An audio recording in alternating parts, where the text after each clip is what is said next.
citizens, welcome to NRG Stadium in Houston. We count down to kickoff in what should be an epic one here between the New England Patriots and the Atlanta Falcons. Fielded about a yard deep. And he'll take it up past the 25 to the 26-yard line.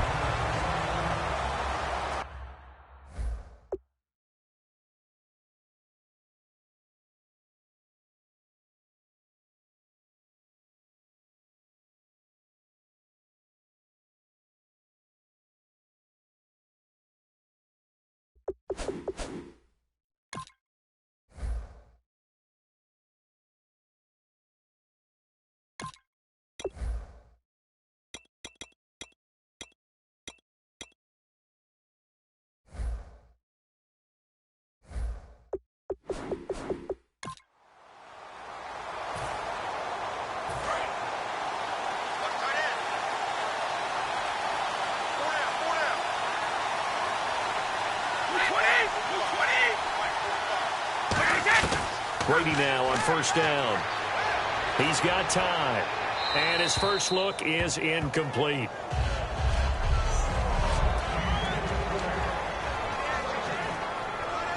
Ten yards still left on second down.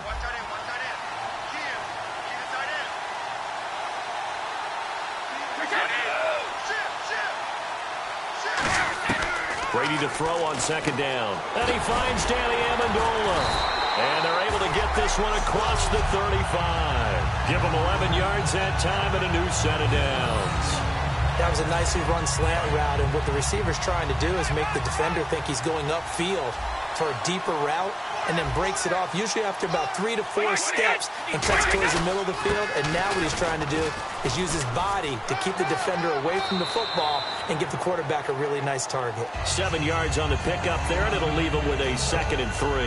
And LeGarrette Blount just does not go down easy. You know, from my experience as a defensive back, this was a difficult guy to try and tackle because of the force that he runs with, and he's not going to be daunted no matter it's the first quarter or the fourth quarter, Brandon. Well, what shocks me about last year, 18 touchdowns, where the yards were pretty good, 1161. But when I think of New England, I don't think of a running back getting 18 touchdowns. You know, that to me, it was the combo that made the 2016 season for him. Most yards in his career, most touchdowns in his career by far. And he's the type of guy that, hey, you want to give it to me inside the 5? He doesn't believe anyone's going to stop it. 15 yards there on the catch and run. Gronkowski may have had to miss the Super Bowl with the injury, but he was active in that parade, and now he's back on the field. And I'll tell you what, something you mentioned to me is that he was a big cheerleader for his teammates, never hung his head through the injury, celebrated with him all the way through the title. We've seen superstars in the past, when their team does well without them, they're happy, but they recede into the background, right? They get out of the way because it does hurt them a little bit. They do have pride. They want to feel like, hey, without me, they may take a little bit of a step back. But with Gronk, you never saw that. You saw him with him every step of the way, cheering his team on, happy for their success. They went 11-0 without him in 2016, but I know this, they don't want to try it again. No, they want the big fella back. And now the offense operates in the red zone.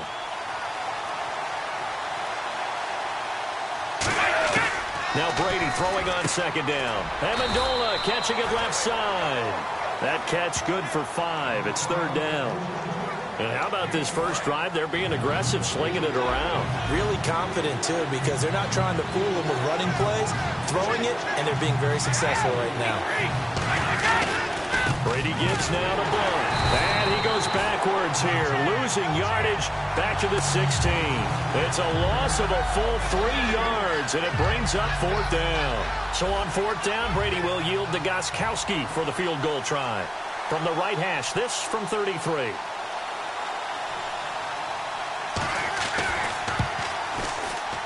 And Gostkowski's kick is good.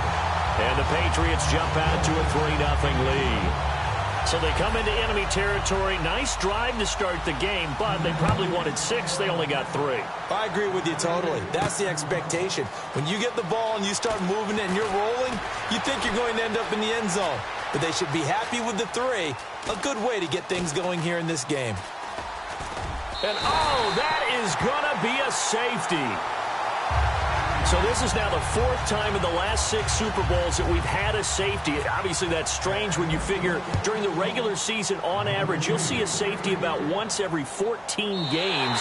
So an oddity here, to say the least. Here come the Patriots again.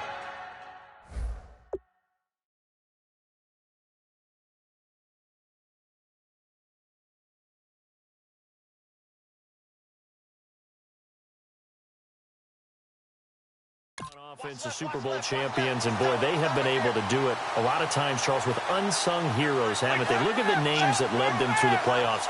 Hogan, White, Lewis, guys you just wouldn't think of. Yeah, Deion Lewis, a 5th-round pick, 3 touchdowns against Houston in the divisional round. Chris Hogan, undrafted. He ends up having 180 yards in receptions, including 5 plays of 20 yards or more against the Pittsburgh Steelers. And how about James White, a 4th-round pick out of Wisconsin? Think about who he played behind while he was at Wisconsin, and he turns out to be the unsung hero of the Super Bowl. Would have been the MVP if it wasn't for Tom Brady. And you mentioned James White at Wisconsin. He was behind who? Melvin Gordon and Monte Ball, right? That's correct. And not to get too overcritical there because he knows what he's doing, but his shoulders looked a little off kilter there when he threw that. I don't think you're being overly critical there. You're just analyzing it, and he gets those shoulders right. That pass would go from incomplete to complete.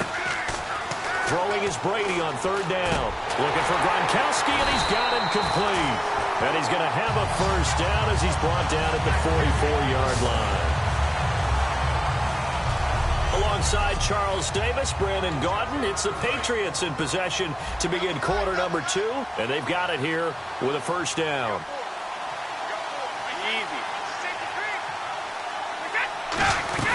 They'll run it now out of the gun. And he'll be brought down at the 50 after a gain of about 5. Some runs are blocked so well, you almost forget that someone has to carry the ball to gain the yardage. The leverage by the offensive line to create space up front, really well done.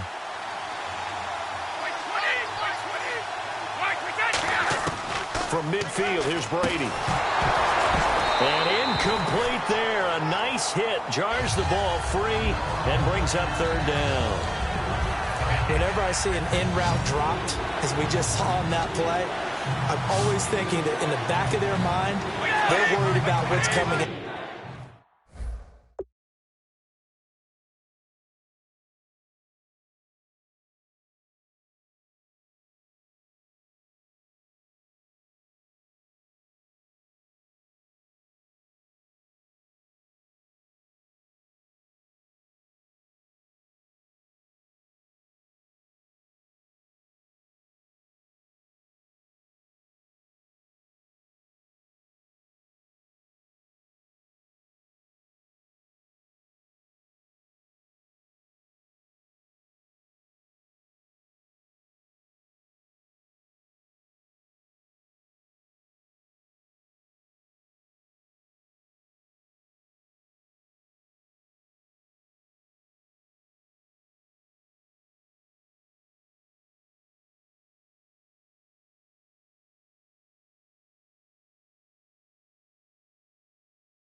Them because they're going towards traffic on that route as opposed to being away from it and maybe having a little bit more space. And Amendola with a catch. The 20. And he'll take it into the end zone for a Patriot touchdown. Danny Amendola, 50 yards. And the Patriots add on to their lead. Those are the touchdowns that aren't just scored on Sundays or on Monday night. Those are the ones that are scored during the week.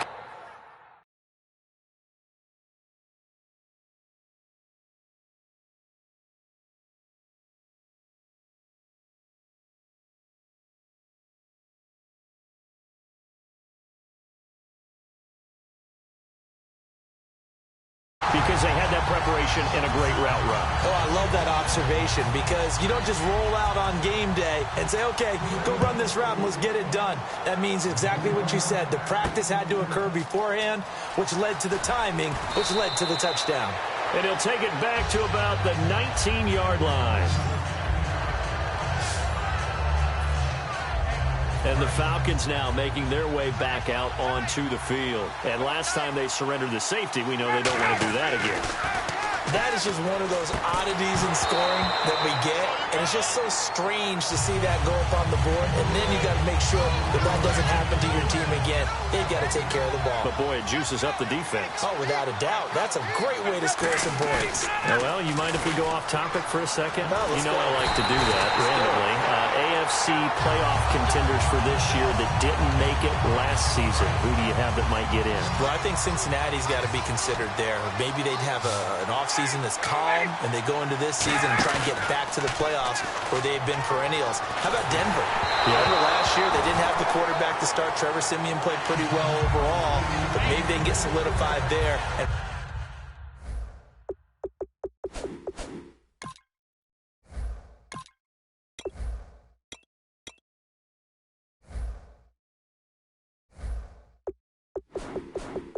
that strong defense right back into the playoffs. I'm going to give you a little bit off the pace. Indianapolis cannot afford to squander Andrew Luck, one of the better young quarterbacks in the game. They've got to get back to the playoffs.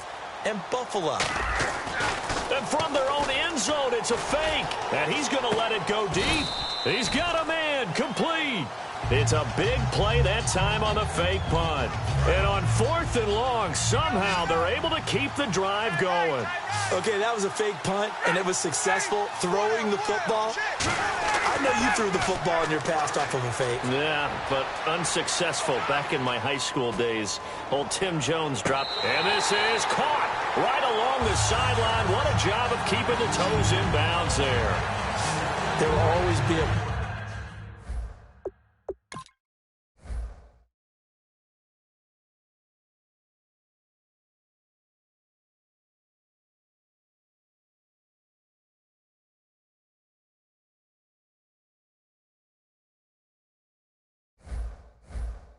place for methodically marching the ball downfield. But when you can pick it up,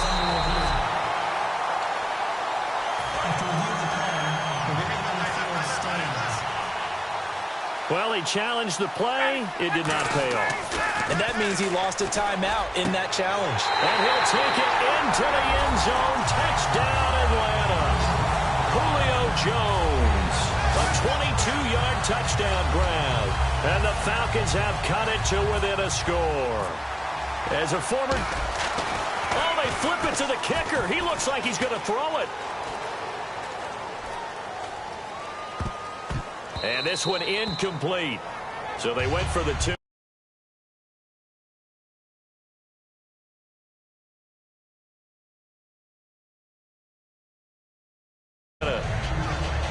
Okay, they went for the fake off of the extra point attempt. It's a long way to go, and they didn't get there. Didn't get it completed successfully.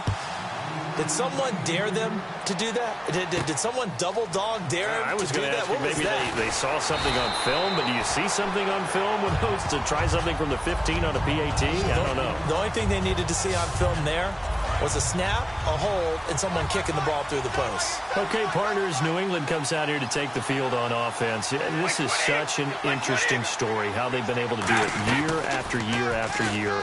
Guys talk about parity in the NFL. Well, New England has kind of transcended that parity, and they've done it with guys that you don't normally think of as household names. The parts keep changing for New England. That's the amazing part. On offense, all right? Offensive linemen change, receivers change, running backs change. We know the one constant is Tom Brady, and that's a huge deal for them. But to be able to do it in what you call the... And Blount loses the football. And they have the football and will take over at the 24-yard line. So the defense there, opportunistic.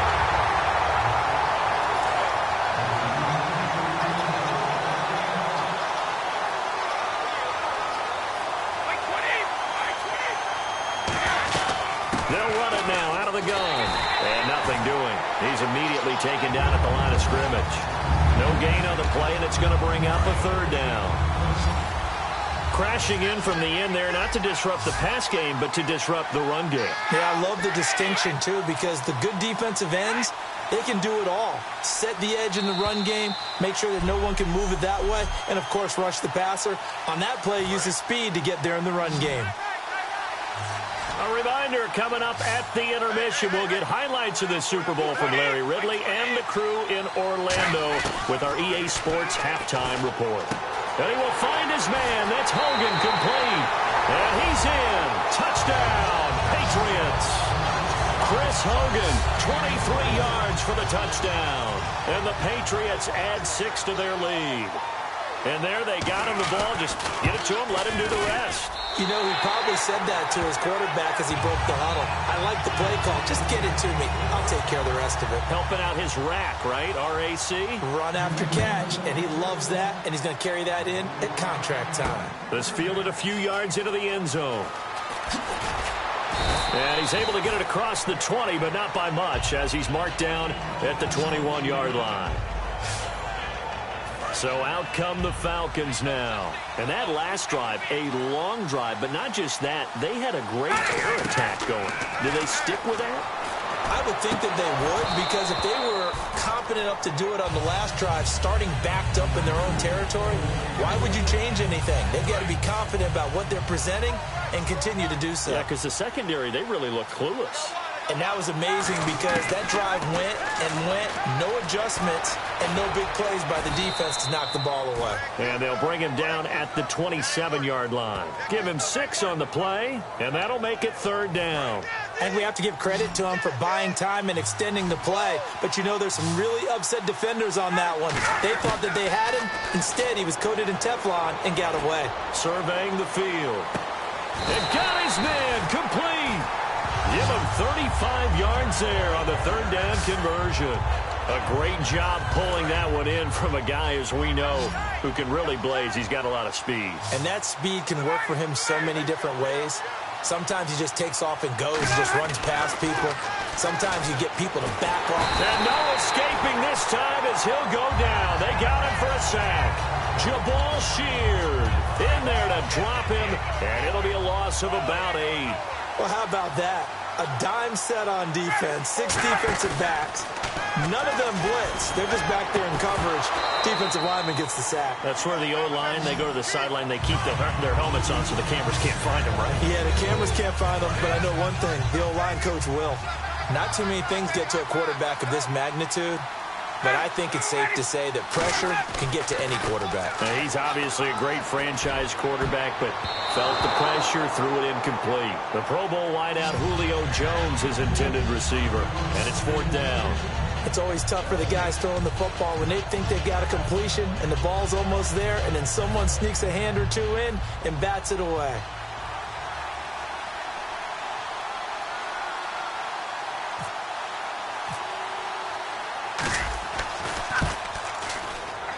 And Bryant's kick is good. And that gets him back within 10.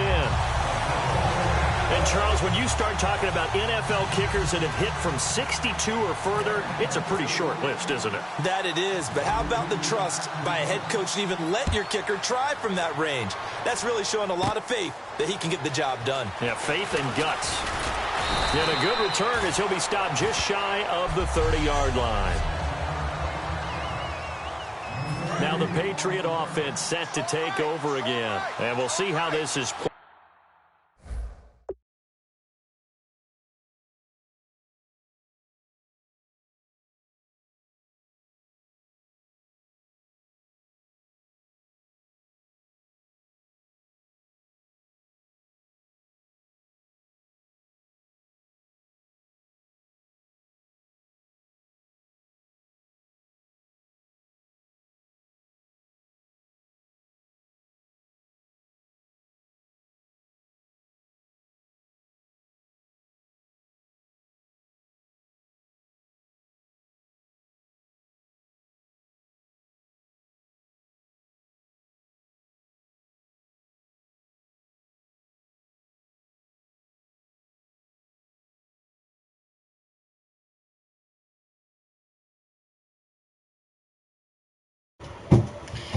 Hey guys, I have to go now.